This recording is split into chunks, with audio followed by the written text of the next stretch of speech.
Allahumma ya rafi'ad darajat Allahumma ya rafi'ad darajat Allah. Rakaatani minal lail, 2 rakaat bae salat dilaksanakeun ti peuting khairun, lebih bagus tibatan nu disorot ku panon poe dunia. Berarti 2 rakaat urang salat ti peuting lebih bagus tibatan dunia maka sorot ku panon poe kan dunia. Bayangkeun ku urang dunia nu sakieu kurang dimumulena bandingkeun jeung salat 2 rakaat tengah peuting masih bagusan 2 rakaat, masih kena teu kabita kene di bejaan tah. Nah, berarti kan hebat jasa tah salat ti peuting. Haju saat-saat urang poek urang hudang. Eta teh maknana naon? Bakal caang di jero kuburan. Tapi kulantaran urusan maut mah urusan Allah. Aya nu kolot tur geringan bae. Angel kapae. Teu pae-pae icuna geus menta cai deui. Teu pae-pae. Aya anu dipake karesep jasa ku urang lantaran calon pamajikan urang kabogoh urang sabinggu deui rek dikawin ku urang kageleng kareta pae maot. Nah ieu urusan maut. Rarasaan urang-urang ge lila keneh jasa ka maot. Ai kamari ajengan Syihab di Pako Haji teh magrib masih biasa keneh, isya masih biasa keneh. Kunaon ai subuh aya undangan maot. Ternyata jam 3 teu muryang deui maot. Ai ieu mah Haji Pendi geus kebel paehna. Geus kebal sebenarnya mah maksudna bobogan. Geus kebal tirup-tirup.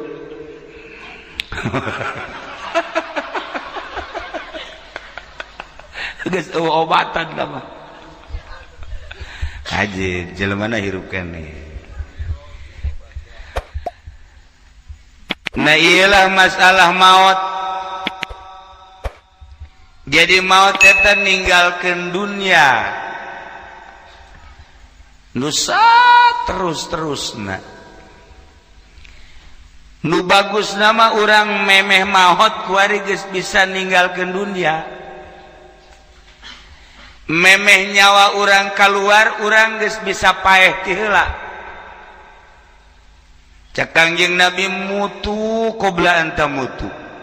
Paraeh heula maraneh geurage memeh maneh paeh.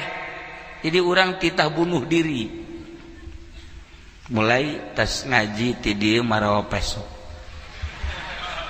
Urang gorok maneh bunuh diri. Cak Kangjeng Nabi mutu qobla anta mutu. Paraeh maraneh memeh maneh paeh. Horenganan lain titah maehan diri, lain titah urang cara bom bunuh diri lain cara PKI lain, komunis lain. Horenganan memeh urang maut jadunya mah bakal ditinggalkeun paehan heula kahayang urang terhadap dunia. Abeh begitu urang maut geus eueuh beung berat. Urang kieu betah mulai malakal maut datang rek maut. Assalamualaikum Haji Pendi. Cek malakal maut. Salam, saya.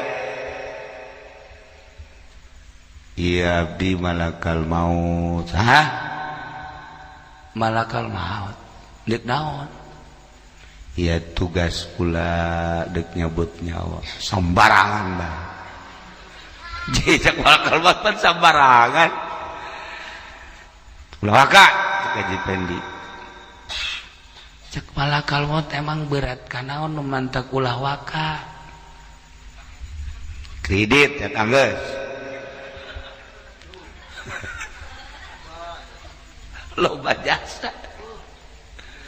loba jasa ketika malakal maut datang ke urang teu siap lantaran loba jasa karesep di jero hate resep kana motor ngahalangan kana ngeunahna sakaratul maut resep kana mobil ngahalangan kana cepetna sakaratul maut resep ka jahe mah kumaha mah angel jasa angel anu molotot be molotot batas simeuteun angel da pae tah ieu nu batak cak Kanjeng Nabi mutu qobla anta mutu paehan heula ku anjeun kahayang memeh maneh mah paeh kahayang heula nah kiai ari kahayang teh naon sih maksudna kahayang teh nafsu urang teh lamun henteu dipaehan moal aya ngeunah ibadah ka Allah salat ge salat capek jasa sakitu deuketna ka masjid hampir teu nyauheun ka tihang masjid cuma di ditu mah di Subang KTP-na mah orang Sukamulya tidak guna berat nafsu lamun urang ningali orai naga teh nyana kaluar ti leuweung eta orai naga nu mantah kaluar teh lantaran lapar loba dahareun di luar nyana teu kuat kaluarlah ti gunung kaluarlah ti leuweung neangan dahareun naon nu aya disamber ku nyana aya anak kotok tewak aya anak embe hayangnyana ditewak aya anak kebo ditewak aya anak jelema satungtung aya dahareun nyana kukuliaran bae eta orai naga meureun urang mun nyaritakeun orai naga mah teu pati warau urang dia mah orai sanca eta bangi naon bae tewak tah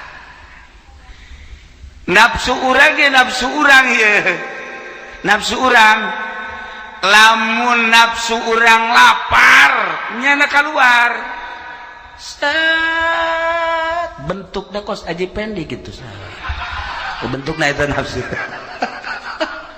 orai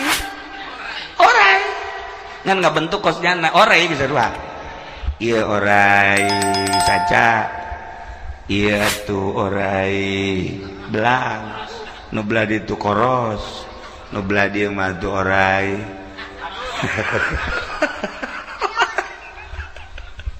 keluar ngan ku Gusti Allah dibentukeunana kos urang ieu teh sabenerna mah kadeuleuna ku ahli Allah mah orai matak tadi kula barang deuk asup ya embung sasalaman loba orai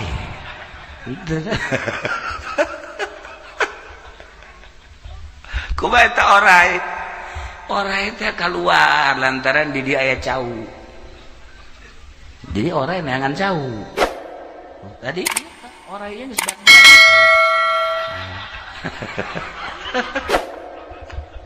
iya komo geus teu ka itu di imah kula keneh geus nyatuan bae ta orai terus bae mun teu disingkirkeun heuy atuh terus bae datang ka kuari orai ya Allah ya Rabb tuh nyana menganggap normal we kos gitu teh tah ieu orai naon anu bikahayang ku orai direncanakeun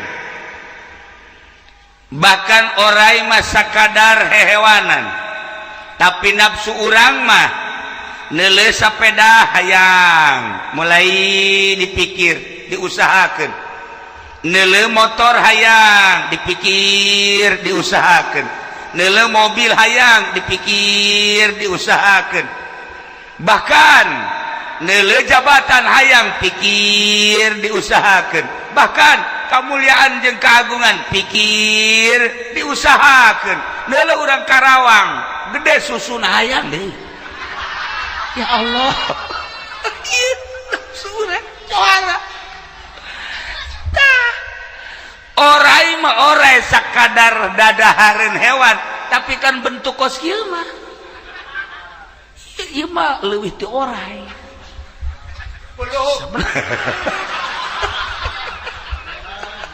Ya orai. Masya Allah karim. Cakangjeng Nabi nu bahaya teh ieu nafsu urang anu digambarkeun seperti orai, di mana-mana ieu nafsu urang mikahayang, kemudian urang mikir nafsu teh sanggeus mikir nggak usahakeun, terjadilah di jero hate teh urang teh diperintah ku kahayang urang. Terteralah di hati urang gambaran nu dipake kahayang ku urang. Urang hayang motor nyangre di jero hati motor urang. Sanajan urang salat nu kabayang lain Allah sekupi. Nafsu eta kos kitu. Urang hayang apansa sanajan urang Allahu Akbar. Allahu Akbar salat tetap apansa aya bae di hati. Bahkan urang hayang kawin deui jeung nu ngora, duit aya, urang na atuh gagah mulai usolli sunnatat tahajjudi lijahe Allah. Diat tadi geus lain deui. Wiridan lagi wiridan geus lain wiridan shalawat. Wiridan lagi nu kadange ku celikula bangsa orai kos kieu ya goniyu ya goniyu ya goniyu agnini agnini agnini ya goniyu agnini ya goniyu agnini bihalalika an haramika ya goniyu ya goniyu ya goniyu ya goniyu ya goniyu. Eta angin wiridan teh angin wiridan kan ka dieu tah kadenge naku bangsa orai deui mah pajar sholawat pajar wiridan. Kadenge nama bagus-bagus amat tata wiridan. Ya sholawat naria, sholawat munjiat, doa-doa ti Kangjeng Nabi. Ternyata horegadan kaambeuna ku malaikat mah ketika aya bacaan-bacaan anu lain lillah eta teh hapeuh.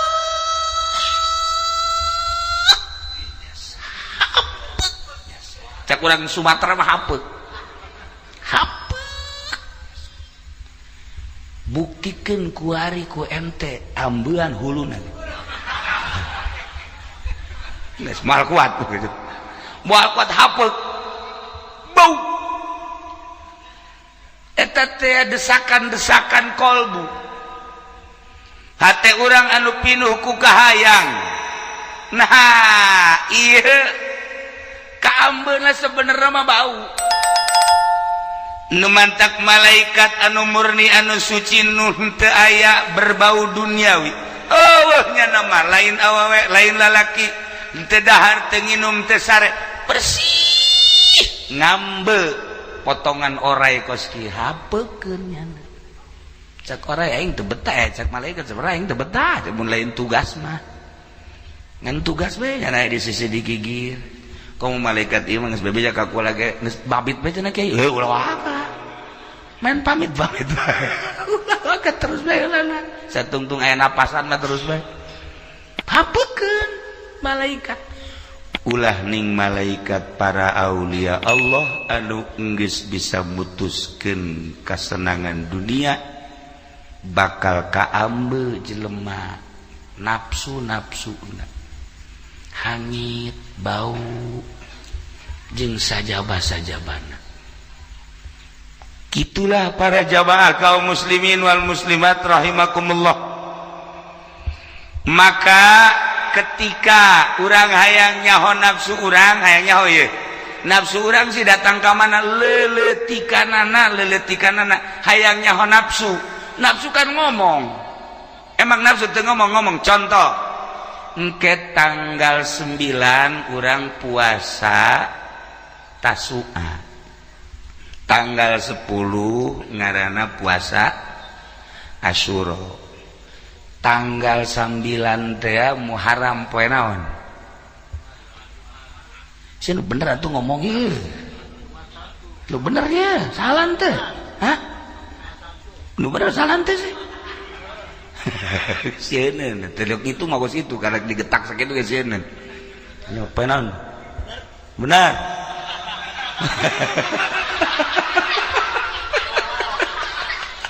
boga anak buah ayo mah teu lempeng kabeh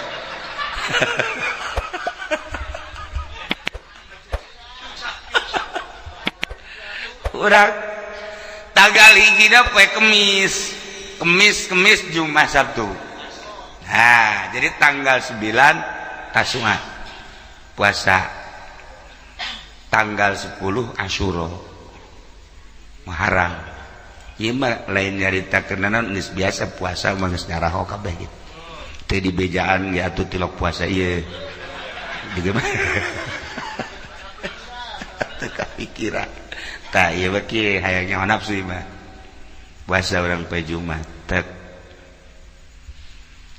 mulai urang di jam 7 mah masih biasa jam 8 biasa jam 9 jam 10 tah hudang sere mun sare teh atau nu teu hees mulai jam 11 ngomong kan nafsu urang ngomong bos lapar bos eta nafsu urang bebeja ka urang bos lapar neule di meja aya kopi kapal api bos kopi kapal api bos waduh digulaan kontreng mantep bos eta kan nafsu udah ngomong nafsu dahar nafsu nginum ngomong eta nu kos kitu ngaranna ka diri urang gimana cak nafsu kita makan yuk lapar ada orang dalam dong di dalam nggak usah takut. Aduh, ada kan ada cucu, malu sama cucu. Kunci. Oh, cek aja Fendi, iya juga ya. Iyalah. Kalau kakek-kakek harus pinter dong. Jangan sampai kelihatan anak, kelihatan cucu. Udah kita aja. Kan enak itu jengkol masih ada. Wih, sambal masih ada. Udah ntar ngerokoknya di kamar aja udah beres baru keluar lagi kan nggak tahu orang udah mantep dah boleh juga ya nah iyalah iya oke dah oke bawain masukin ke kantong atuh kantong terus bawa ke kamar masukin kantong masukkan trek nah ini mantep nih baru kerjaan bagus yang begini nih. Iya maka tah eleh takut nafsu tah haju dahar tah bisikan nafsu terhadap lapar bisikan nafsu terhadap dahaga bisikan nafsu terhadap makanan-makanan ketika urang puasa bicaranya na ieu keur ngabuktikeun nafsu ngomongnya na ka urang ku urang lamun henteu ditahan eta nafsu urang terjadilah dahar urang eleh takut nafsu.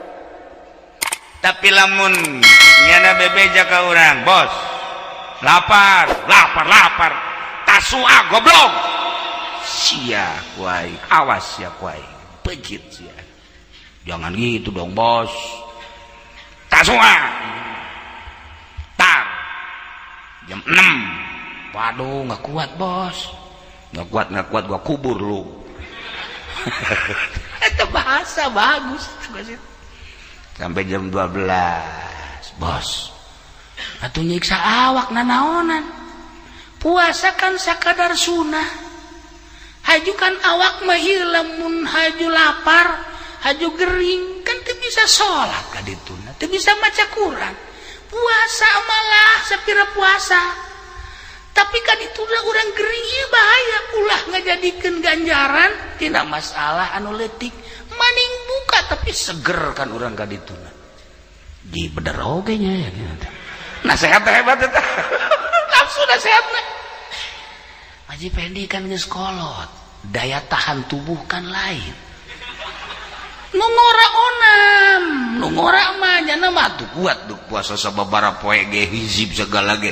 Ai Mang Haji mah cak nafsu teh geus kolot lah atuh jak geus puasa tasawuf, puasa Asyura geus baheula. Geus bae ayeuna mah mendingan ge puasa sederhana bae tapi kan kadituna gagah bisa dagang, bisa ai sehat bahkan bisa ibadah nu lain. Lah mending buka bae engke bae jam 1, jam 2. Eta ge jam 2 geus buang ganjaran ieu kadituna. Cukup sakitu ge bagi orang-orang tua mah. Cek Haji Pede bener oge nya sakira ya. Ya geus atulah jam 2 buka, eleh takun nafsu. Eleh takun nafsu.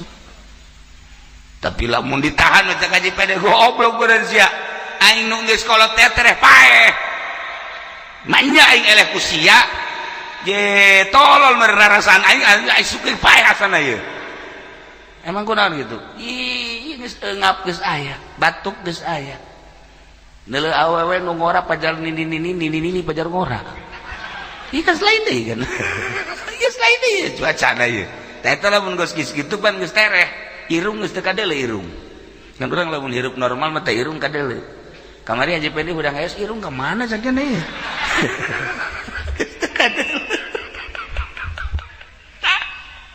Gambaran nafsu. Ketika orang lapar, nafsu orang ngomong, "Hei, bos, lapar. Dahaga." Eta terus bae unggal poe teh unggal sapoe eta teh per jamna, per menitna. Urang teh terus bae digandrungi ku dahar. Urang jam 12 hayang dahar inget, jam 1 hayang dahar inget beker salat ge, salat hayang dahar. Sebab kahayang nafsu mah terus bae. Karak sapoe karak puasa sapoe nafsu can reda. Puasa 2 poe encan reda.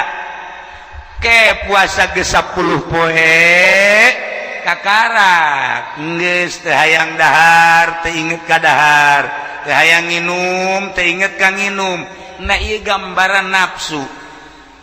Kuari urang hayang baju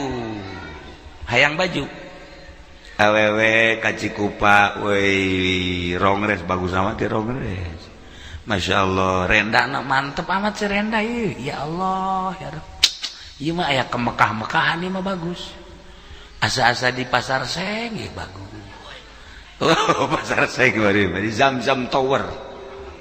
Oh di Hilton tanya seberapa duit sih hargana ditanya.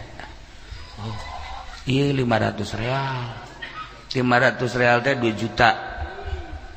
juta tanya di Cikupa seperti itu 1 juta lah di Cikupa mau lain 2 juta lah 1 juta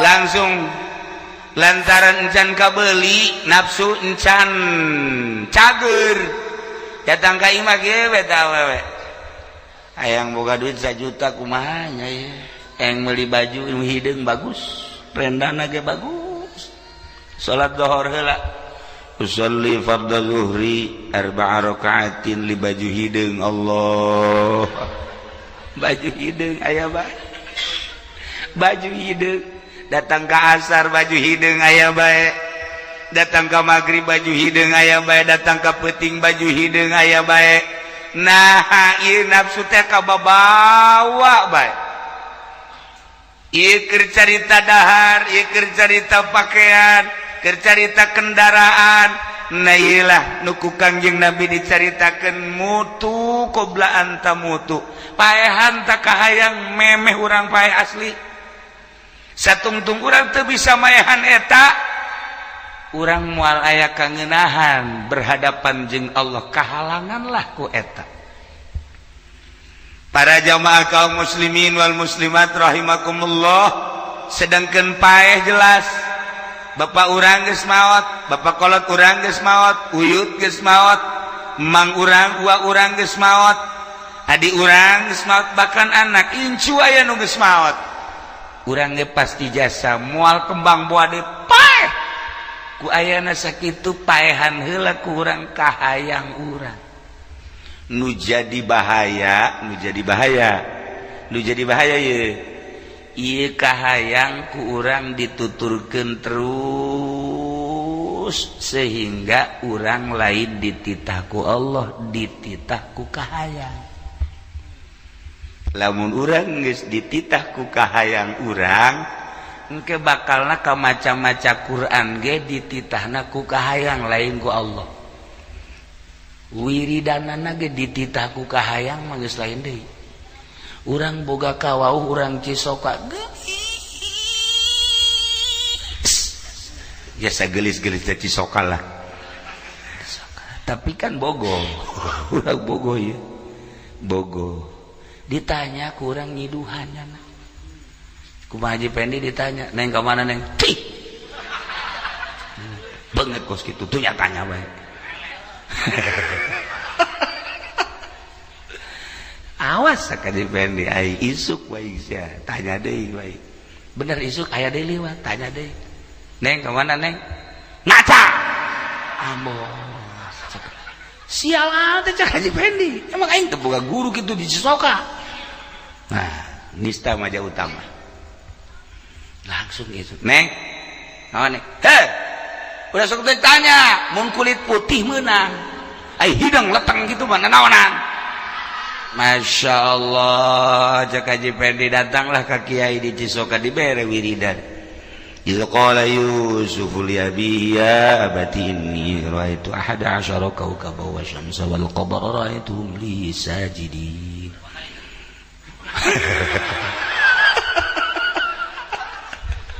Ulah sok aya sabubaraha kali.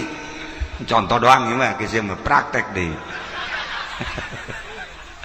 Ieu mah cerita.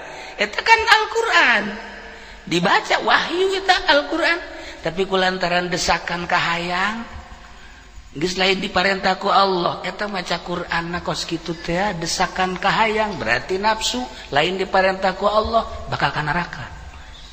Sanajan maca Quran, maca sholawat supaya karung laku. Allahumma sholli sholatan kamilatan wa sallim salaman taman. Karung laku. Allahumma sholli sholatan kamilatan wa sallim. Eta kadenge nama sholawat. Padahal mah lain atas perintah Kangjeng Nabi, lain atas perintah Allah, atas perintah kahayang, yakni nafsu. Tah eta teh maca sholawatna doraka. Namun teh kukula diajak bae di ulah supaya ka neraka sebenarnya mah. Endeup teh ka neraka bae. Ngolosot bae ngolosot dasar orekoros berarti.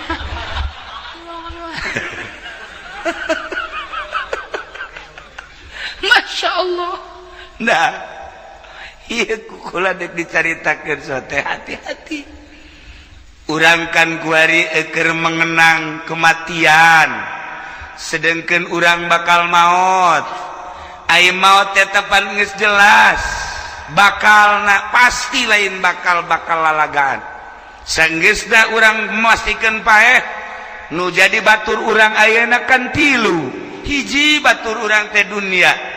Kuari urang keur hirup babarengan jeung pakaian dunia, babarengan jeung imah dunia, babarengan jeung kendaraan dunia, babarengan jeung dahareun dunia. Salila hirup etalah babarengan jeung urang. Babarengan nu kadua ialah keluarga. Urang bareng jeung pamajikan, urang bareng jeung anak, urang bareng jeung incu, urang bareng jeung temen-temen dagang ke kantor tani dan lain sebagainya. Iyalah nu bareng jeung urang.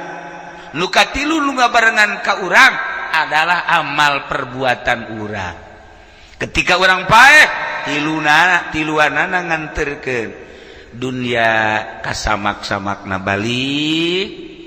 Babaturan urang, keluarga urang, hatta pemajikan jeung anak balik. Urang koloso diasupkeun ka jero kubur, nu milu hiji amal urang ka jero. Masya Allah. ieu nu perlu direnungkeun ku urang. Mulai dibuka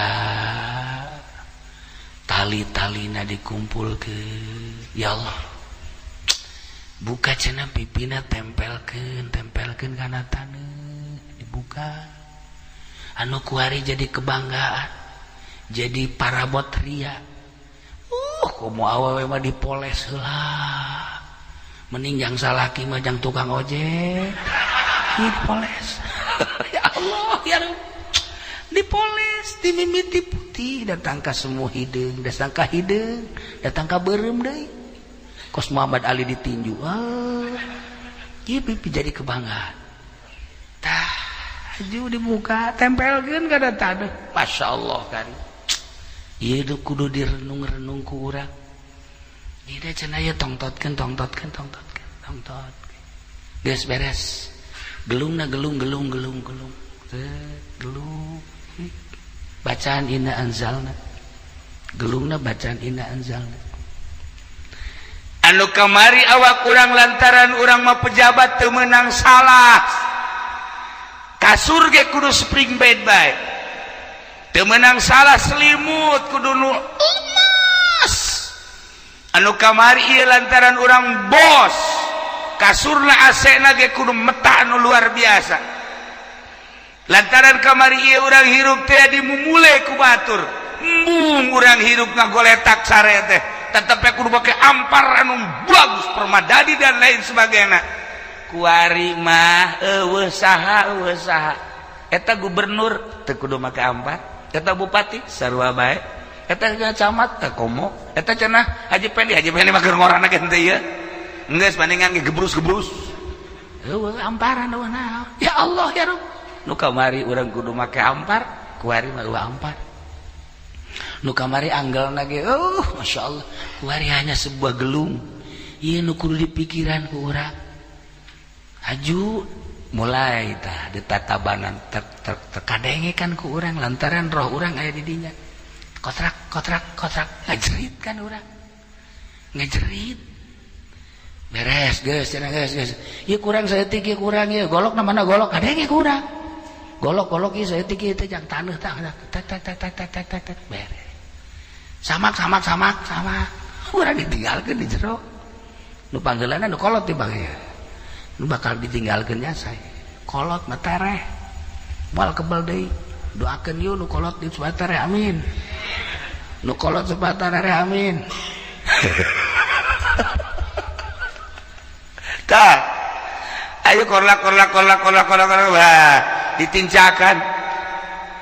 Salakina maot anak nincakan. Pemajikan anak cerikeun sakada di luhur pemajikan maot salaki nincakan. Bosna paeh anak buahna nincakan.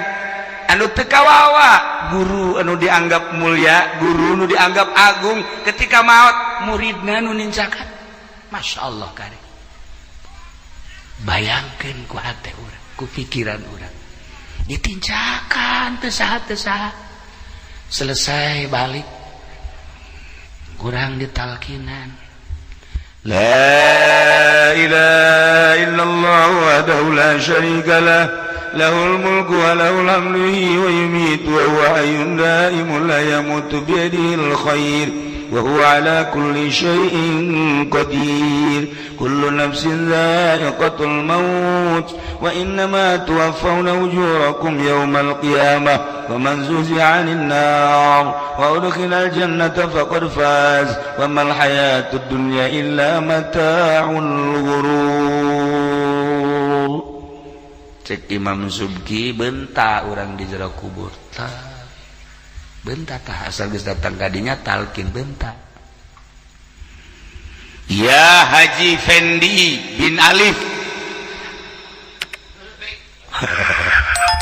langsung nganang uzkuril ahda alladhi kharajta alaihi min dari dunya ila daril akhirah langsung nyekel dia teh. Oh baik. Wa hiya syahadatu an la ilaha illallah wa anna muhammadar rasulullah sallallahu alaihi wasallam anna al maut haqqun wa anna al qabr haqqun wa anna su'ala munkari wa nakiri haqq. Nyekel ya Allah baik. sampai selesai anak udang kita jol malaikat amal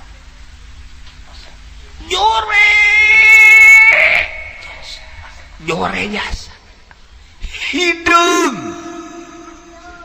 matana melotot celi ngaluarkeun amunisi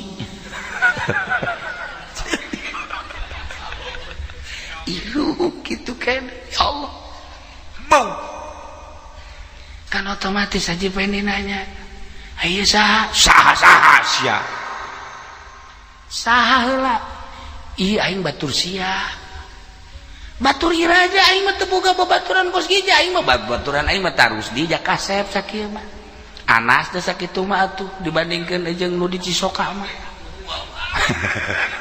teu ieu je bararagus kabeh ge ieu mana ye ai eta wiridan ilqala yusufuli abihi teh jadi aing oh ai eta maca sholawat teh harita anu henteu ikhlas lillahi taala teh jadi aing ya Allah ai eta puasaan karung teh jadi aing kadeuleuna bapan sia ibadah padahal mah eta hayang ngabentuk dunia teh jadi aing ku ari hayu sia tahajud pan tengah penting hayang warung maju jadi aing anu paling parah waktu siang ngabonceng si mbak anu susuna ditukar jeung baso teh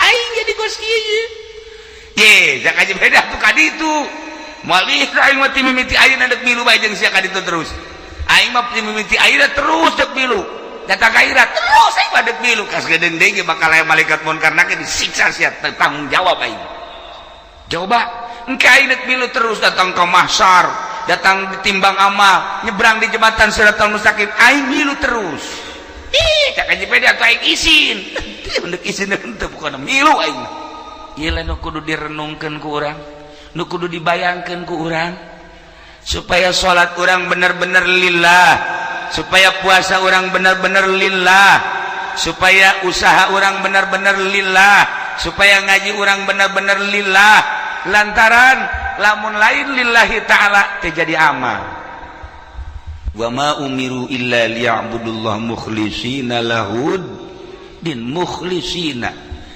nah ieu dalam rangka merenungkeun kematian sesuai jeung nu ku urang kuari keur didoakeun urang ge kapan bakal urang kuari salat lempengkeun salat urang ka Allah urang isu puasa insyaallah lempengkeun puasa urang ka Allah urang maca Quran lempengkeun maca Quran urang ka Allah urang ngaji lempengkeun ngaji urang ka Allah urang sodako lempengkeun sodako urang ka Allah abeh bener-bener jadi amal urang ketika amal urang mukhlishina lahuddin salat urang ikhlas puasa urang ikhlas baca Quran urang ikhlas sedekah urang ikhlas kabeh ikhlas bakal ngabentuk amal urang kasep luar biasa eueuh lah di dieu malah nu kasep ieu mah potongan monyet kabeh eueuh nu kasep jeung nu kasep mah kasep mah di mana nu kasep beungeut mah ambalaya nu kasep hate hese urang neangan nu kasep atuh babari Cikupa diteureupeup tapi kasep hate kos urang neangan awe nu geulis atuh babari jasa beuh di Citra ambalaya nu antingna sabelah beda sabelah detik lubukna beureum sabelah ejo sabelah atuh aya ja urang dieu pan sok kadinya nah ge atuh malaya atuh neangan nu geulis mah deuk nu hideung nu putih wah balaya nu hese ge anu geulis hatena urang boga pamajikan geulis rupana tapi hatena teu geulis capek tapi urang boga pamajikan jore beungeutna hatena geulis masyaallah indah urang boga pamajikan jore teu sabaraha tapi jore ge kadeuleuk ku batur urang makan geulis pasti lain malah atuh sia teh mah kitu bae cenah mah asal urang daek berarti bogo geulis cek urang relatif kan geulis cek babaturan orang teh ente pamajikan ente pan kitu amat kitu ge rupan hatena geus coba buktikan hayu begitunya nak ka masjid ti isuk datang ka magrib pamajikan teu nanya-nanya sugan ka haji di mana ka haji teu sadaek nanyana sebab bersih hatena sebab lamunnya na usil atuh bisa ditinggalkeun kan garada ge jore tah ieu geura malama ka tetangga mau tahlil ka ditu tahlil aya pengajian ka ditu ka kakak ibu geus pokona mah kakak mah geus ka ditu bae kula mah geus pokona imah bae geus insyaallah ngadoakeun geus moal hayang aya naon hase bersih mah nah urang ninggalkeunana deuk saminggu ka mana geus pikiranna naon deh pikiranna naon melang mah naon deh tanya emang ente teu melang ka pamajikan henteu bisa berapa ya geus saminggu emang teu mer geus anu daekeun kan kos kitu urang da tenang pamajikan bebas geunah eta geulis hate coba orang boga pamajikan geulis urang ninggalkeun ka karang sapedeng aya saha di imahnya waduh asana cocodot ya bahaya oh kok mau aju di SMS dengan jawab waduh mas puyeng salat teh inget ka pamajikan bae boga pamajikan jore mah tilok inget ka pamajikan Allahu akbar geus mantap kula mah inget ka pamajikan teh aya nu kieu aya jelema foto pamajikanna dibawa bae masyaallah tah hebat teh satang asal diuk gernung buka kunyana ketutupan deui kadadegan ku babaturan kadadegan foto sanya gitu mimiti mah engke nyana lempang manggi huru-hara gede buka foto pamajikanana boh kieu tutupkeun deui babaturan kan budak neuleuh foto saha sih aneh ke lempang deui ka mana oh aya nu nyarekan nyana teh anu nyarekan malah muka foto pamajikanna dibuka tanya ku babat hebat foto sa pamajikan hebat amat beureun geulis jasa sia tenang bae sih asana aing mah neuleus sia di kantor asal keur naon-naon neuleus pamajikan dilempang lempang mun keur rareueun neuleus foto pamajikan kamari anu nyarekan neuleus pamajikan masih mah geulis jasa meureun tah ieu buktina jakos kieu bae aing mah nu mantak ieu foto pamajikan teh dideuleu deui aing asal neuleuh foto pamajikan we ringan beban aing pan bisa ringan lantaran bualakna tanding jadi aing mah neuleuh mohon bae problem-problem asal dibandingkeun jeung pamajikan leutik jak janatan mata aing kamari dicarekan ke ku jelema bandingkeun jeung panyarekan pamajikan wah nanaonna tenang aing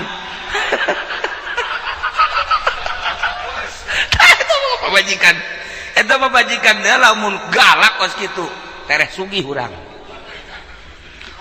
ieu deui suka mulia aya tereh sugih coba ge urang lamun boga pamajikan cara cicing angel ka sugih oh pamajikan galak mah urang ta subuh hees didepak wah subuh hees eleh ku kotok atuh aduh salaki geus kieu bae mulai gojek aing lah cek deui tah hebat dah datang itu jam 10 pamajikan geus kieu bae jam 10 geus datang can wayah datang batur ge nu ka kantor ka bae can wayah datang ini teh ambo budak pamajikan pohara ya pamajikan ieu mah lamun pamajikan galak dua mun teu sugih kolok sun urang inget ka Abah almarhum aya santri datang Waalaikumsalam saya geus kawin geus bah mana pamajikan saya itu mas bagus alhamdulillah ku Abah didoakeun ieu mah kula nu mantap pamajikan kula dibawa ka dieu ieu kula rek bebeja ka Abah minta doana doakeun ku Abah lain kitu bagalak tek santri tak ka Abah bebeja sia kunaon bebeja ka Abah galak eta teh anugerah cek Abah teh anugerah pokoknya lamun boga pamajikan galak sugih geus ya lamun sia boga pamajikan teu galak sia miskin kajen kumaha baba didoakeun bagus sia adena ge boga pamajikan galak sia oh menang datang di 5 tahun bebe jadi ka alhamdulillah bah kula sugih bener bah ngan kitu ge teu boga awak kula bah hai sugih bah sugih motor boga warung gede ngan teu boga daging bah kajen geus penting mah sugih becak apa la iyalah para jamaah kaum muslimin wal muslimat rahimakumullah renungan dalam rangka matang puluh ieu lantaran ieu urang ge sarua bakal maot sedangkan nu kabawa ka kuburan hanya amal sing hade dalam rangka ngalaksanakeun amal perbuatan ibadah urang geus puguh nu lain ibadah bakal nganiaya di jero kuburan terus datang ke akhirat anu berbentuk ibadah ge lamun teu ikhlas sakumaha tadi dorongan-dorongan kahayang lain atas perintah Allah dorongan-dorongan nafsu lain atas perintah Allah ieu ge henteu jadi amal. Nah kiai kumaha ieu supaya urang bisa supaya lempeng ibadah ka Allah kudu nganyahokeun diri urang di awak urang aya 4 lapis lapisan kahiji sodru disebut dada lamun imah mah ieu adalah pelataran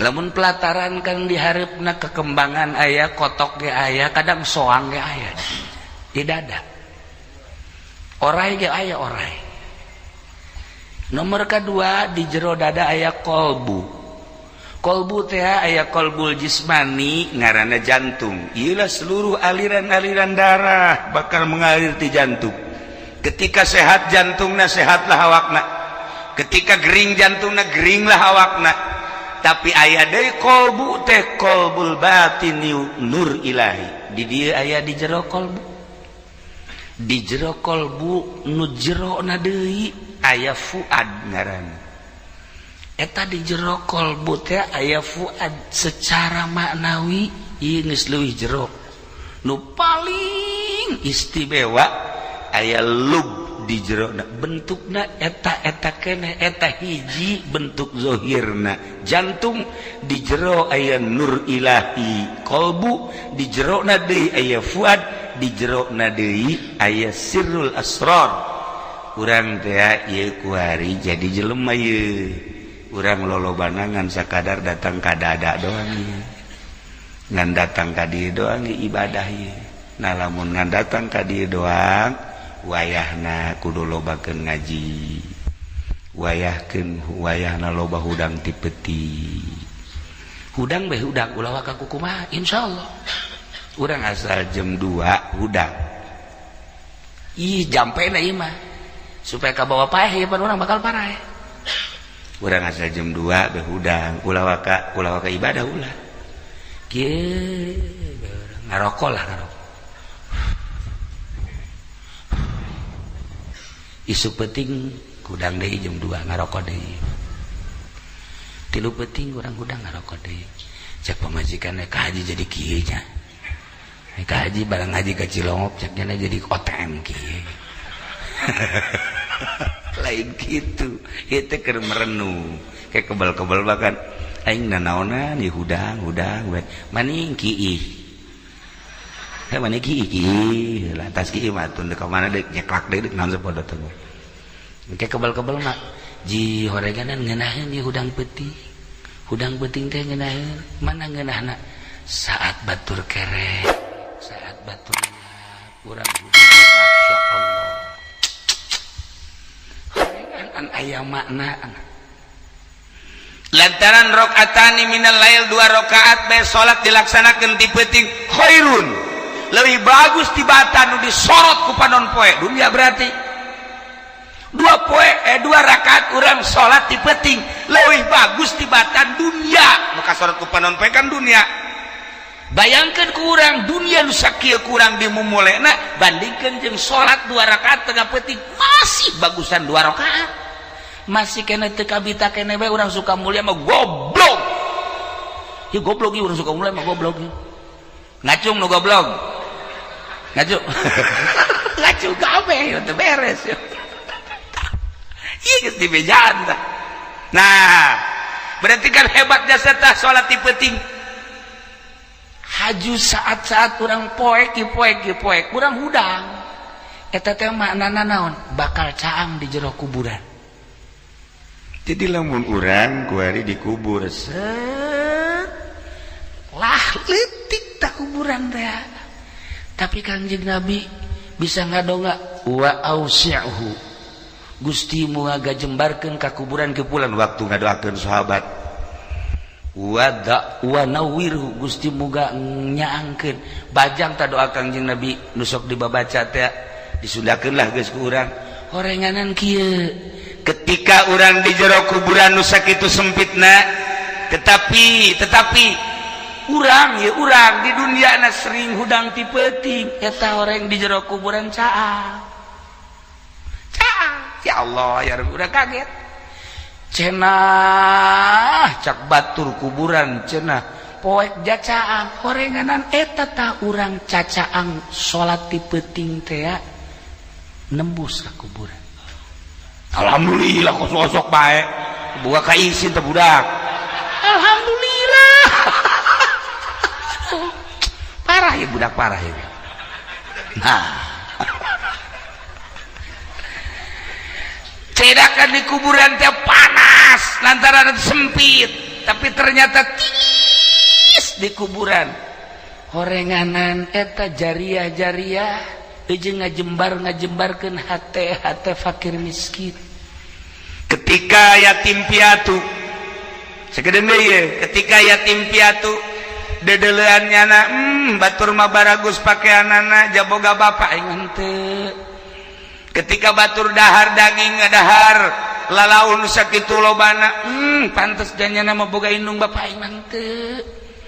Ketika batur seserian jeung indung jeung bapa jeung kakak jeung sajabana ja aing mah henteu boga hirup nu ngelan sorangan liuk eueuh ragap teu aya hayang dahar ngeunah hese hayang pake bagus hese kan komo kendaraan mah geus hiji ngagantung ieulah yatim piatu ngaranna ketika ku urang dibere duit ceng ye tah nya neuleunyana saya Masya Allah Imam Haji Pendi mohon barang dideuleu 1000 taku galedeg sugan teh deuk bunga 1000 atuh kira-kira disoekeun muga ku yatim teh tah jang haji Masya Allah tapi begitu set ceng beres 1 juta nyana neuleuh ka dieu ieu saha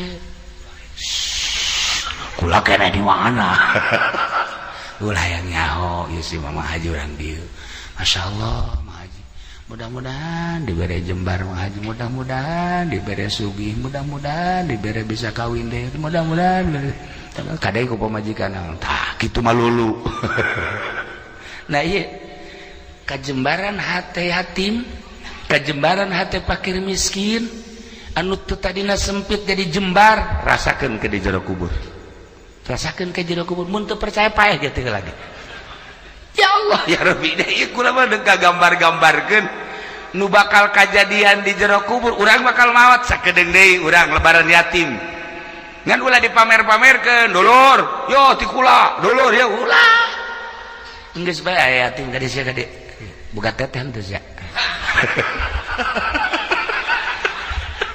ayah sekian teteh gede umur 17 jakeun ka Mama Hajinya ya jang sia neraka deui bae nyogok teh pangaranna bere yatim keur mejeuna hate ana mangkerut dibere ku urang jembar jadi kajembaran di jero kubur cak batur sempit lega miskin aduh geus kieu bae kunaon mang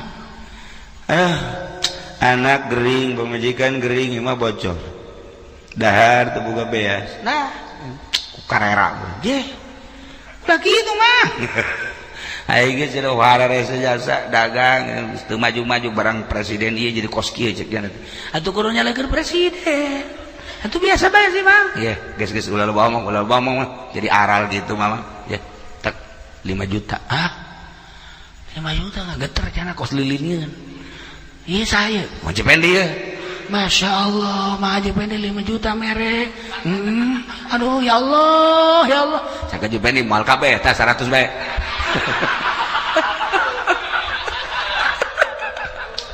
Pengkhianat, pantes potongan, cekna kos kieu. Geus tek paeh ti heula, cek wah sebenarnya ampak-ampakan mu kono. Nah, ini mah kos kitu, ka masjid ge kos kitu nya mah. Ka masjid ge pernah 100.000. Tah, wah. Disokot kembali 90. Geus adab jasa. Sempit pasti kuburannya sempit. Sempit atuh, DKM ge jadi sempit pikiranna. Anu bagus mah tah, dat. Ye, mah aja 100. Tah, 500 genjembar. Lega kuburan. Begitu diberes 100.000, tah, DKM. Kembalian. Sempit deui kan? Sempit. Dijamin sempit lah kuburan. Iya gambaran-gambaran kade. Ya ketika poek di jero kubur ternyata ku hudang peting jadi cang. Yakinkan. Ketika sempit di jero kubur, orang bisa ngajembar-jembarkeun yatim piatu, ngajembar-jembarkeun fakir miskin, bakal lega kuburanana. Dan lain-lain tiis bakalna ketika orang mere jariah ke masjid, tiis aya ASEAN. Lamun merek kipas, letik buat kipas anu sasada teh war di masjid pun sok aya tah war. Eta mangke letik di jero kuburan lah sagede liang jarum gen teh. Nya ge kieu ieu tiis letik amat. Jadi mau ditanya, saya letik amat, atupan kur nu wer-weran teh cenah. Aduh antak lamun jariah nu mantep. Nu paling bahaya deui. Waduh, setengah 12 lewat. Setik deui. Tadi kula ngaji tadi man mata saha jelema nu maot min ummati ca Kanjeng Nabi ti umat kaula. Umat kaula maot wa amila amala qaumil Lut nyana boga pagawean kos kaum Kanjeng Nabi Lut, homoseksual. Lalaki bogoh ka lalaki, awewe bogoh ka awewe, lesbi. Naqalahu kubrahu Allah mindahkeun kuburanana ilaihim ka kaum Kanjeng Lut. Jelema nu homosek di Sukamulya nyana terus ngalaksanakeun homona, lesbi nyana ngalaksanakeun paeh nyana teh tobat. Sanajan dikubur di Sukamulya gali gerage setelah beres baralik gali deui moal aya di kuburan eta pasti dibawa ka ditu ke Sodom Yordania dihijikeun jeung kaum-kaum Kanjeng Nabi Lut. Masya Allah dihijikeun paeh di Cikupa hijikeun ka ditu abeh kumaha engke yusyaru yaumal qiyamah ma'hum bakal digiringkeun bareng di poe kiamat jeung kaum Kanjeng Nabi Lut ngahiji bae ka ditu. Eta sebagai gambaran anu homoseksual anu lesbi bakal dihijikeun jeung grup-grupna sarua urang kuari anu salat cinta dunia anu teu pernah ngazakat bakal hijikeun jeung Qarun. Jelema anu ngagugulung hawa nafsuna kos Firaun bakal hijikeun jeung Firaun. Lamun urang kuari mencintai aulia Allah bakal dihijikeun jeung para wali Allah. Urang sering maca sholawat ka Kanjeng Nabi, urang bakal dihijikeun jeung Kanjeng Nabi Muhammad sallallahu alaihi wasallam. Tinggal pilih di mana ya, supaya orai-orai ieu pararae di jerona. Jangan lanjut di cerita orai ngan kulantaran waktuna geus setengah 12 lewat. Maksudna aya orai di awak urang supaya paeh kumaha carana ieu masih lila keneh. Masih kudu aya sajam 2 jamna deui. Lain tanggung paeh sia. Ima dicukupkan sakieu. Bismillahirrahmanirrahim. Zalim ni Abi Hasmata ngariwayatkeun ingsun saking kisah kang putra lanang Ki Abi Hasmah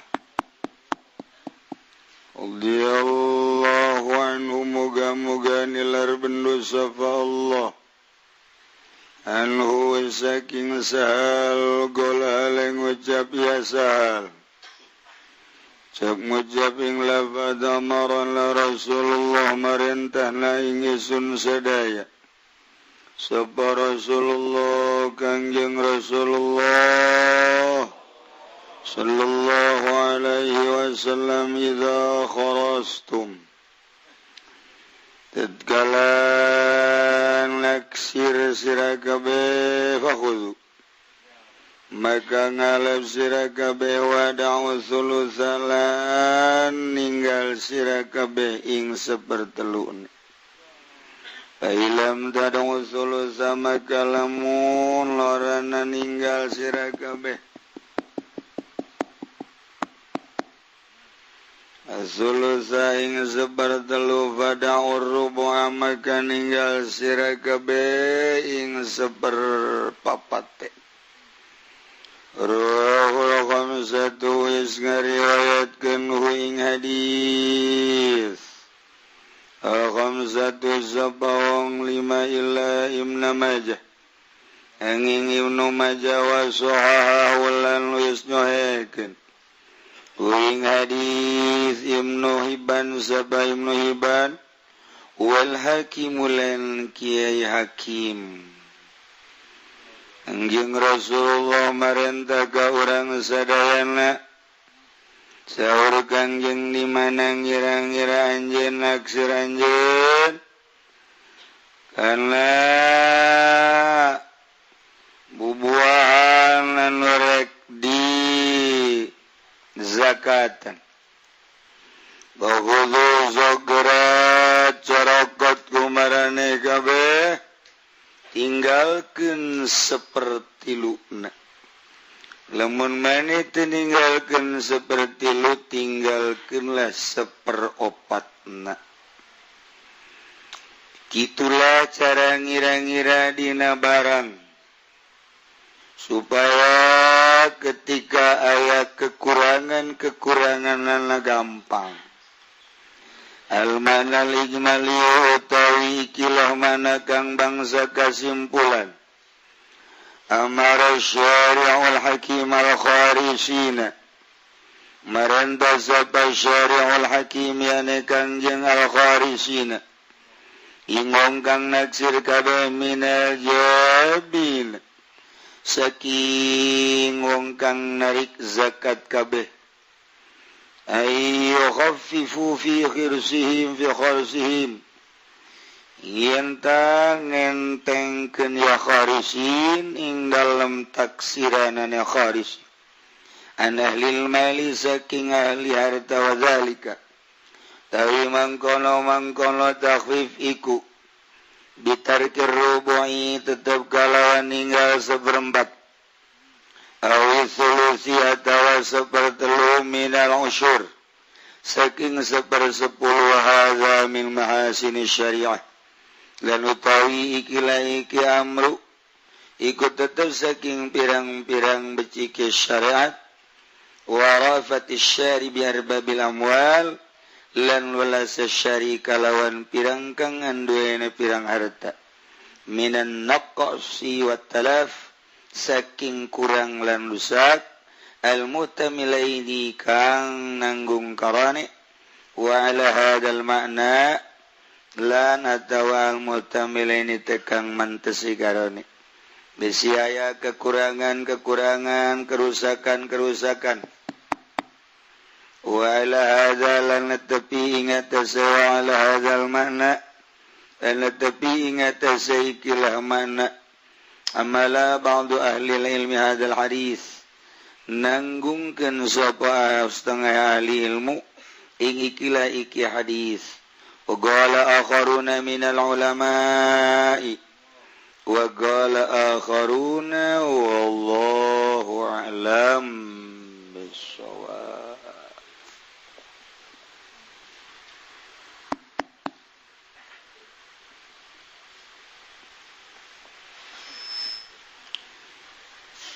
Bismillahirrahmanirrahim amma ba'du dalam sausana ikila mazkur minal basmalah walhamdulillah wassalat wassalam ala man dzukir ya qulul gausul azamu maka bakal ngucap sofa al gausul azam al-kutubur rabbani kang dari kutub kang bangsa rabbani kang bangsa pangeran wal haikal samadani lan haikal kang bangsa somadan wal kindilul lami'un nurani lan kindil kang cumaleret kang bangsa cahaya sultanul awliya'i wal arifin kang dadi rajane pirang-pirang wali lan ahli marifat kabeh burhanul asfiya'i wal rasilin kang dadi hujjah dalil pirang-pirang kang bening ati lan kang tepung kabeh maring Allah bazullah kang dadi lintang Allah al-ashabu kang mencor maulana wa sayyiduna wa qurwatuna ilallah ta'ala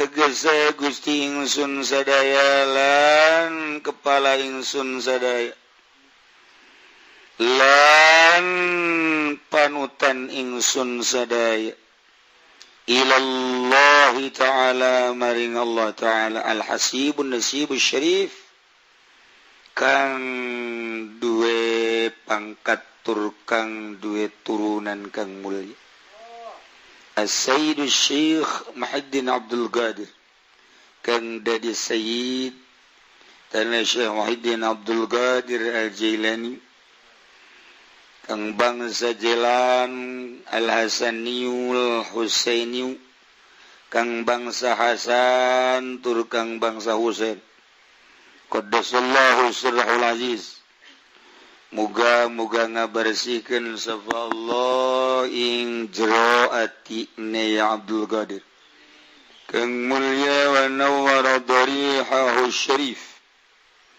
lan muga madang ya Allah ing kuburana di Abdul Qadir kang mulya Ibnul Imam Sayyid kang dadi putra lanang Imam As-Sayyid Abu Salim Musa Jan Kidausat Ibnul Imam Sayyid Abdullah kang dadi putrane Imam Sayyid Abdullah Ibnul Imam Sayyid Yahya Zaid kang dadi putra lanange Imam Sayyid Yahya Zaid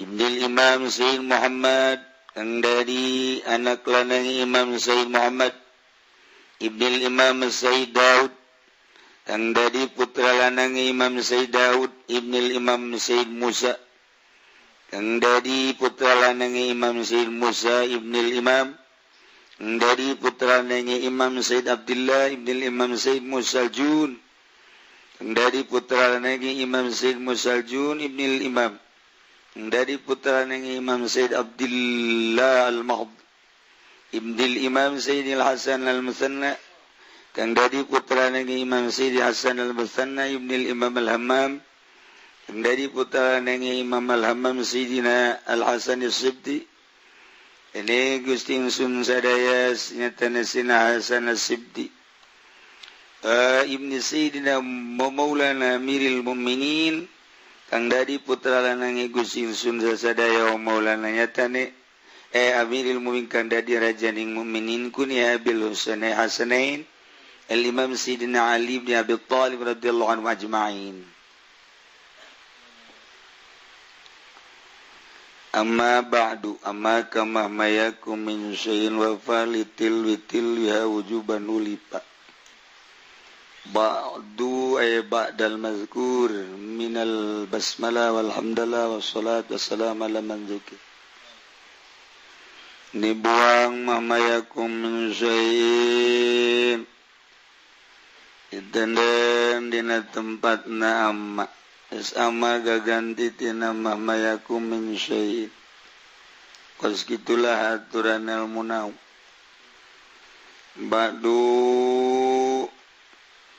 dibuang mudhof ilaihna wajib dimamnikeun kana dhammah qablu ka gairu ba'du asbu awalu wadun wajihatu adon wa ngaji budak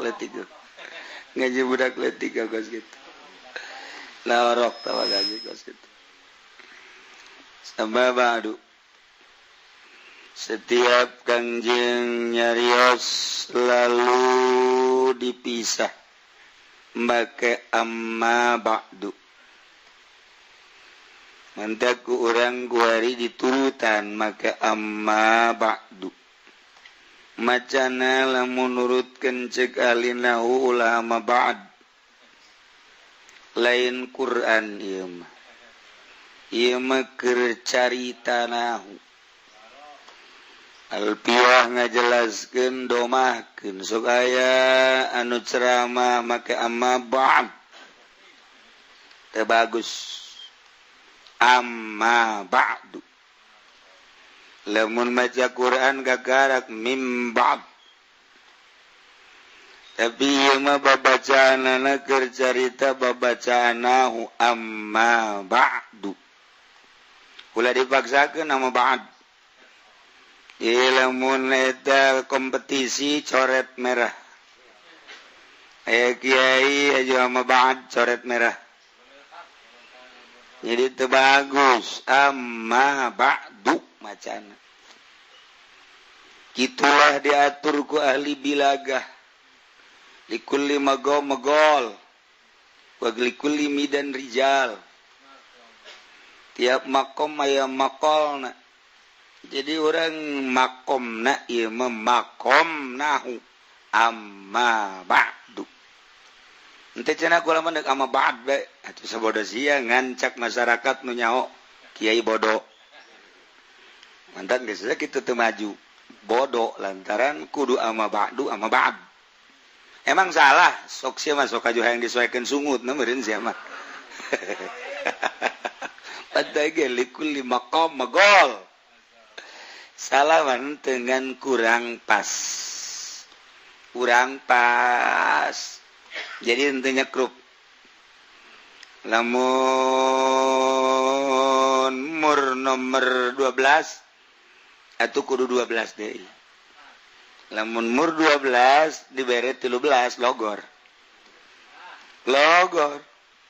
abi brozak ge embungeun logor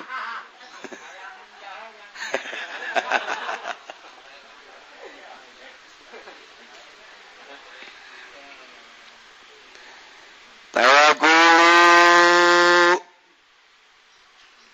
aya apaan di dinya teh wajib kudu ditendenan pak litil ya wujuban uli pak lamun teu aya apaan berarti salah sana salah neraka jahanam budak lain dia mah lain urusan neraka ieu mah mata turika udamaiban ketika sesuai jeung aturan nahu maka tercelaklah orang nu ngomongna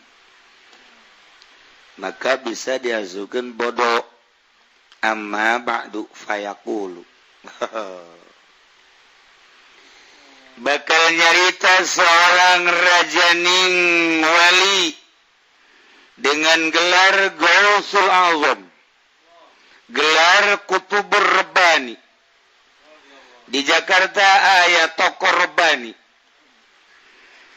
aya di Jakarta opat tingkat di wah tokoh Rabbani eusina sempak jeung cangcut belon ta tokoh aduh ngisin we wara mewah tokohna eta tokoh Rabbani teu kira-kira budak nyeun tokoh Masya Allah barang asup ka jero urang gambar na gambal aya wal haikalus somadani gelar-gelar unggul wal kindilul lamiun nurani sultanul awliya wal arifin burhanul asfiya wal wasilin bazullahil ashab maulana wa sayyiduna wa qudwatuna ilallah ta'ala al-hasibun nasibus syarif as-sayyidus syekh Muhyiddin Abdul Qadir al-Jailani al-Hasaniyul Husaini ditinjau ti Bapak Hasan ti Ibu Husain qaddasallahu sirrahul aziz mandak cek Syafadil lebih bagus membaca radhiyallahu an dibandingkan qaddasallahu sirrah waktu keur ngaji di dieu lamun urang ningali dina kitab fatawi kurang bagus jadinya melihat satu sisi lain kernya ngaletikeun lain keur nyalahkeun kurang perbandingan tetep jang gelar wali radhiyallahu an lebih bagus qaddasallahu sirrahul aziz tunggal kitab nyana hampir nyalahkeun ka qaddasallahu sirrahul takset kurang simpati ku Allah dikitukeun bab kurang rob artina kurang ningali fatwa ulama ahli Allah ketika ulama baheula di zaman Ibnu Hajar ngarumuskeun tentang bagusan qaddasallahu atau radhiyallahu untuk julukan wali Allah dikeluarkeunlah hujah-hujah jeung dalil-dalil argumentasi nu pohara tetap nur rajih unggulan kene qaddasallahu sirrahul aziz wa nawwara dharihahu syarif dasan mantak ti baheula qaddasa jadi geus didiskusikeun baheula kula inget bae ketika nyana ka dieu nyana nyarita lebih bagus radhiyallahu an oh ceuk kula ieu kurang pati luak lieu teu masalah ngan kan geus dipatwakeun geus didiskusikeun lain sepangkat urang nu ngadiskusikeun sepangkat Ibnu Hajar Imam Romli jelema nu teu nyahoun kana hulu peda teu nyahoun ka jengkol urang mun ngomongna Hajar Habib Rozak mah teu percaya urang ge sebab naon atuh keur ngaji ge ngopi terus panjenengan mah ayo nu ngomongna ahli Allah teu salah radhiyallahu anhu gengan dibandingkeun sebab ahli Allah ieu mah ahli batin geus qaddasallahu sirrahul aziz cenah sahabat kunaon teu qaddasa sahabat leuwih qaddasa ngan nyana nu ditembongkeunana syariat gelar ulama radhiyallahu an gelar kitu ulama amiril mukminin khalifah amiril mukminin radhiyallahu an sebab nu dijalankeun secara zahir syariat ketika nu dijalankeun nana batin qaddasallahu sirrahul aziz atawa quddisa sirruh lain cakula Ibnu Hajar geus ngajelaskeun dina fatawina tinggal dituturkeun bae da cenah ku alaman deuk radhiyallahu anhu tuh kumaha sia bae bejaan ongkoh sia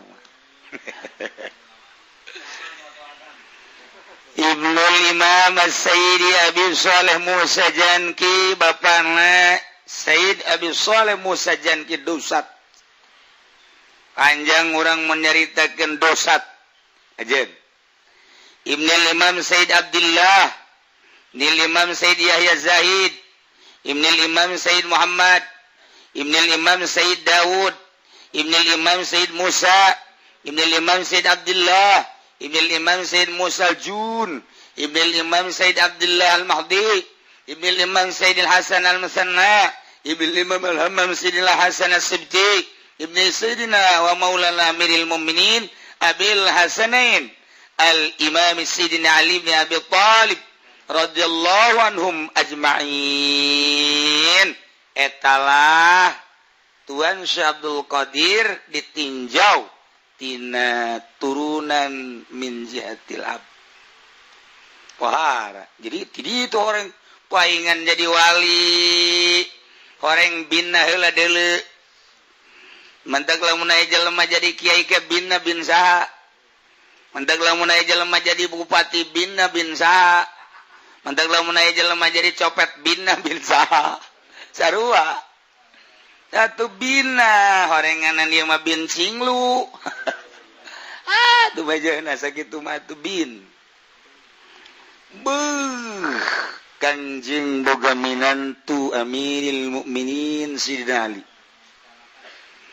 Sidina Ali teh boga anak Sidina Hasan boga anak Sayyid Hasan Al-Musan boga anak de Sayyid Abdullah Al-Mahdi boga anak de Sayyidina Musa Sayyid Musa Al-Jun boga anak Sayyid Abdullah boga anak Sayyid Musa boga anak Sayyid Daud boga anak Sayyid Muhammad boga anak Sayyid Yahya Zahid boga anak Sayyid Abdullah boga anak Sayyid Abi Shalih Musa Janki boga anak Sayyidina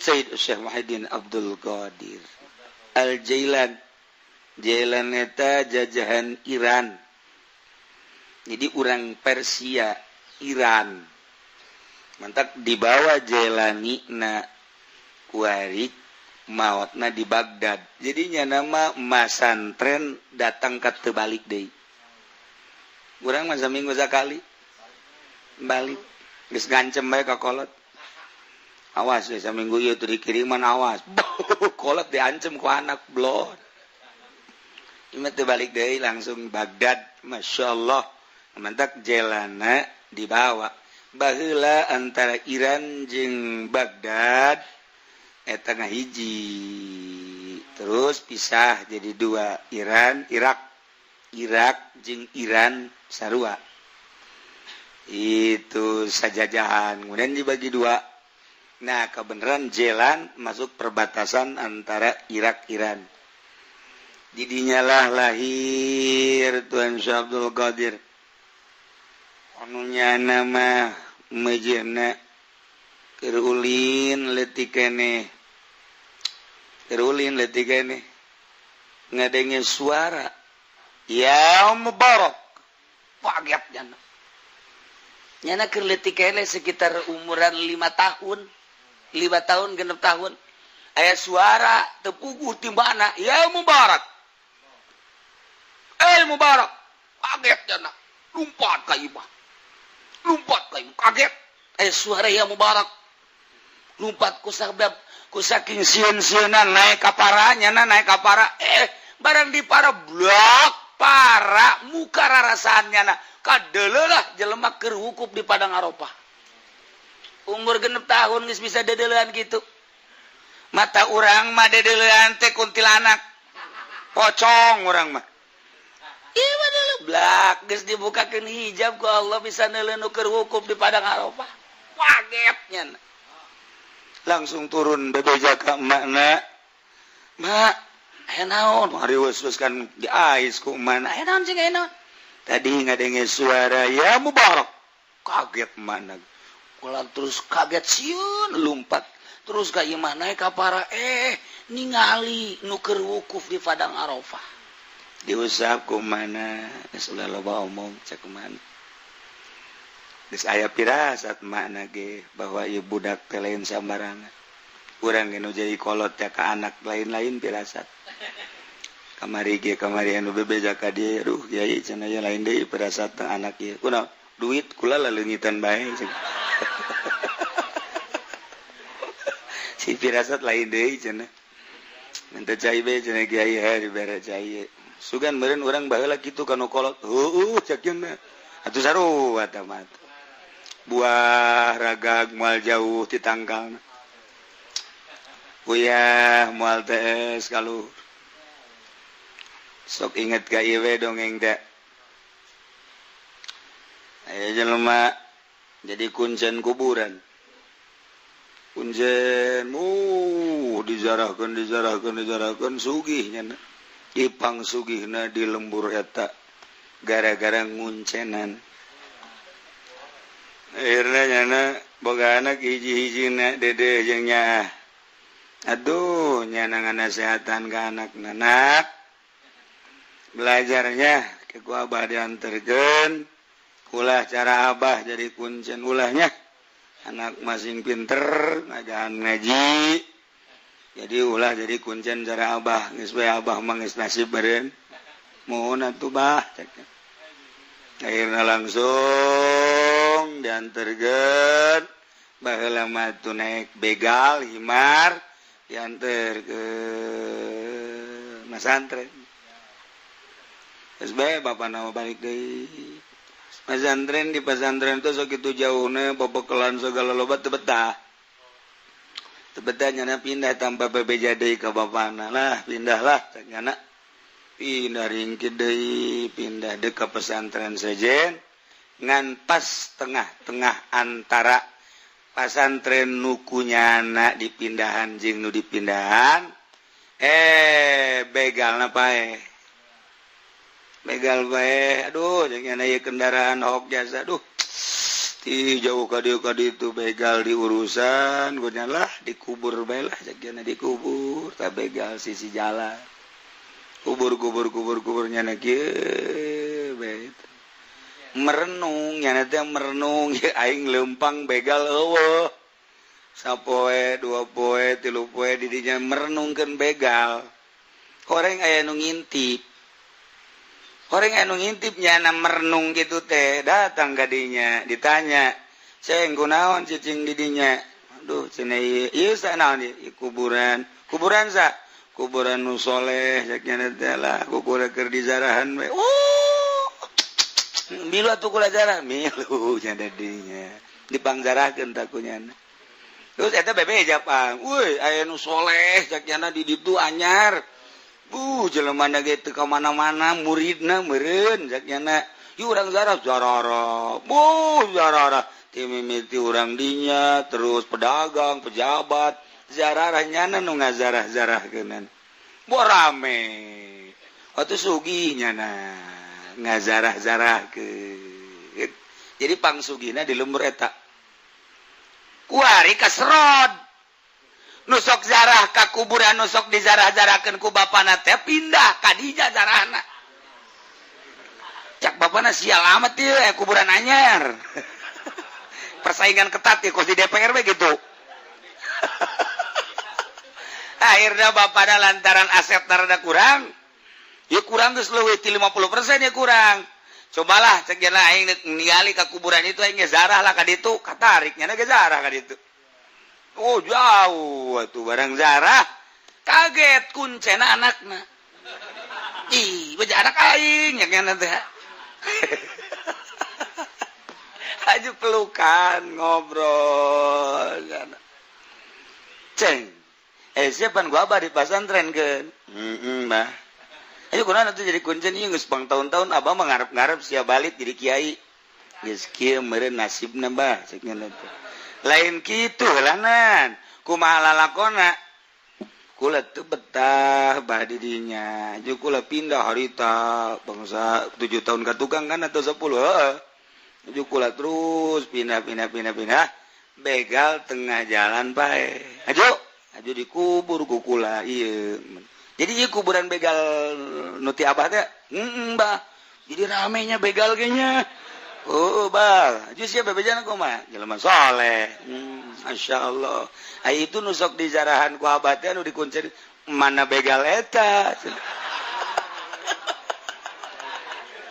sial horeganan sarua kuburan begal ge be kan mantak ge buah ragag moal jauh ti tangkalna wajen ku kumaha ge kitu bae di ditu emak begal di dia anak begal sarua tah jadi kulantaran menang naon gitu ngaranna di Paraban menang hasil kuncen atuh jadi kuncen deui ti dituna hasilna menang hasil ti DPR atuh anakna ge minimal jadi pemalingan lah ti dituna hasil menang polisi anakna minimal nyana teh meresan rakyat bae atuh kumaha ti dituna polisi deui abri deui emang karena itu atawa sanajan teu akur tipe karena mantap orang dek masantrenkeun anak sing ada biaya lamun hasil nyaloan anakna di pondokna jadi calo bae. Ulah eta sing ada eta. Nah ieu sih ada tah. Ieu urang teh barang dahar cek ki soleh teh mah jagi soleh. Atuh cenah kula mah atuh jah menang berkat ya alhamdulillah anakna kuari ngariung bae. Atuh berantaran nyanana menang berkat bae diparabkeun ka anak atuh anakna kuari beuki ngariung. Urusan bisa ngaji jeung teu lain urusan tuh mah. Nu penting mah nyana teh hasil ngariung dibikeun ka anak-anakna ge beuki ngariung bae. Asal nu ngondang ngariung mah marah. Tah, ngariung deui gitu. Mantak sing hade urang boga anak aya nu mere ieu ti pamarentah ti bupati teh ala ti dandim teh ti camat teh omat ulah dibikeun jeung ulah didaharkeun ka anak. Cukup urang bae legleg. Ji tadeui kumaha teh. Urang ge ulah cilaka bensin dah. Nu mantap ku ari kiai jauh jeung Allah bensinna ti bupati. Sedangkeun bensin ti bupati mah jurusan ibadah sebab tina pajak. Ulah kaget lamun kiai lazat tina ibadah. Ulah kaget lamun kiai jadi sangheuk ku ari ibadah. Ulah kaget lamun kiai hudang ti peuting haju pulang nya. Bensin lah 2 tak. 2 tak bensinna. Ulah sok disalahkeun kumaha. Haju suzon ka kiai. Deh, kiai eta mah ngomongna sangeunahna bae, cek nya mah kumaha meureunanan suzon. Bensinna merepet. Bau kana irungna ge. Dilompatkeun gas pok bodet teh daek leumpang. Eta 2 tak eta kitu. Nah ieu kiai anu barang daharna ti pamarentah ieu bensin 2 tak hiji moal aya lazat ibadah. Cain cakula cek ahli-ahli Allah kumaha bensina. Nah iyalah lamun urang kira-kira kurang bagus ulah didahar ku urang ulah sok dibikeun ka anak. Urang ngadahar hasil ti pamarentah kemudian jadi daging jadi getih jadilah cai mani kemudian dijimakeun ka pamajikan terus bundal jadi anak eta bensin udang pamarentah teh jadi anak kuari anakna hayang namanya hape. Urang nongkrong TV bae. Geus diulah-ulah ge ku kolotna. Ieu tetap dina cai manisna hasil ti bupati diturunkeun ka anak. Bidakeun ngaji anakna. Macan koran bae. Deres koran bangsa Kompas mah Merdeka. Ieu mah pokok. Masya Allah. Di Bitung ada gorong-gorong. Kos kota makan kos gitu. Ada bungkusan hitam ternyata bayi kecil tolol eta Bitung eta kos gitu. Masya Allah jelema kasep bungutna di matana di hideungan. Inilah sosok orang Cikupa yang telah menggagahi nenek-nenek goblok. Eta kos gitu eta kos kota eta kos gitu. Moal pinter sia macaan pos kota bae mah. Moal dijamin moal pinter kajian kumaha ge. Mun urang maca koran, Merdeka, Kompas eta kelas-kelas internasional ulah bila perlu bahasa Inggris bacaan kurang teu ngarti los baca geus urang woi rame amat ieu baca horenganan ti balik nyana bebeja ka anakna nak mobil ti balik mana tuh geuleuh bana di luhur atuh lain mobilna ti balik ba korana korana emang sia laki-laki horenganan bibrojak tuh gitu bodoh mah dibawa ke mana guys. Ya iya, bapak nak konsen, anak nak jadi konsen, mejeuhna. Nah, wa inna nasaba waliyati hadratis sirina wallahu a'lam bissawab.